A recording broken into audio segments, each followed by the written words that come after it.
আসসালামু আলাইকুম রহমতুল্লাহ। Nurin moms daily blog পেজে আপনাদের স্বাগতম। আমি হুমায়রা লিজা। ফার্স্ট ভিডিও আমার এই পেজের এইটা। আজ আমি আমার রান্না বান্নার কিছু ভিডিও এখানে আমি শেয়ার করতেছি আপনাদের সঙ্গে। দেখুন, আমি থানকুনি পাতা, আমাদের এলাকায় বলে থানকুনি পাতা, এটা আমি ভেটকি মাছ দিয়ে রান্না করব। আমার আঙিনাতেই হয়েছে এই থানকুনি পাতাগুলো। এছাড়া কিছু সামুদ্রিক মাছ এটা রেডি করব রান্নার জন্য। কী রান্না করলাম আজ সেইটাই দেখাবো এই ভিডিওতে। আমি প্রথমে শাকগুলো খুব ভালো করে ধুয়ে নিলাম, বেশ কয়েকবার ধুয়ে নিয়েছি।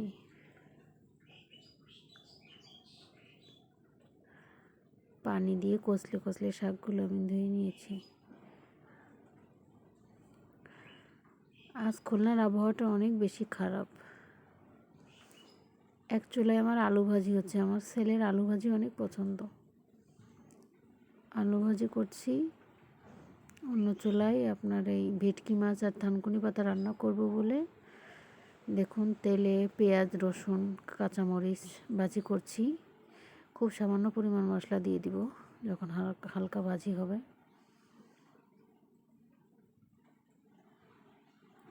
মাছটা আগে থেকেই ভেজে রেখেছিলাম। শাকগুলোকে আমি আবার একটু কেটে কেটে রেখেছি, থানকুনি পাতা ছোটো করে কেটে রেখেছি, তার সঙ্গে একটা আলু দিয়েছি। আলু ভাজি করছি।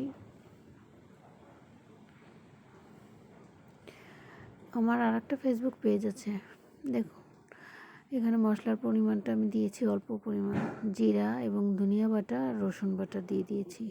এরপরে যে হলুদ লবণও দিয়ে দিব আমি, লবণ এবং হলুদ। মশলাটাকে ভালোভাবে কষিয়ে একটু পানি দিয়ে দিব। দেখুন এই শাকগুলো দিয়ে দিব। শাকটাকে খুব ভালোভাবে কষাতে হবে, মশলার সঙ্গে খুব ভালোভাবে কষাতে হবে। শাকের পরিমাণটা কিন্তু বেশ ভালোই ছিল, কমে গিয়েছিল। আমার আঙিনা থেকে আমি তুলেছি থানকুনি পাতা, আলহামদুলিল্লাহ। এবার সে আলু ভাজিটাও হয়ে গিয়েছে শেষ পর্যায়ে। মাঝে আমি মাছটাও কেটে নিয়েছিলাম, দেখুন ভাজা মাছটা দিয়ে আমি পানি দিয়ে দিলাম। যে কথা বলতে গিয়েছিলাম যে আমার আর একটা পেজ আছে হুমায়রা শরীফ, ওই পেজে অনেক সমস্যা দেখা দিয়েছে, এই জন্য এই নতুন এই পেজটি খুলেছি। দেখা যাক, আল্লাহ ভরসা, চেষ্টা করলে তো আল্লাহ সব কিছুই সফল করেন। এই মাছগুলো এখন আমি কেটে নিয়েছি, দেখুন কেটে মাছগুলো আমি ভুনা করবো, এই জন্য ভেজে নিচ্ছি হালকা। মশলাটা বেশ ভালোভাবে কষিয়ে নিব।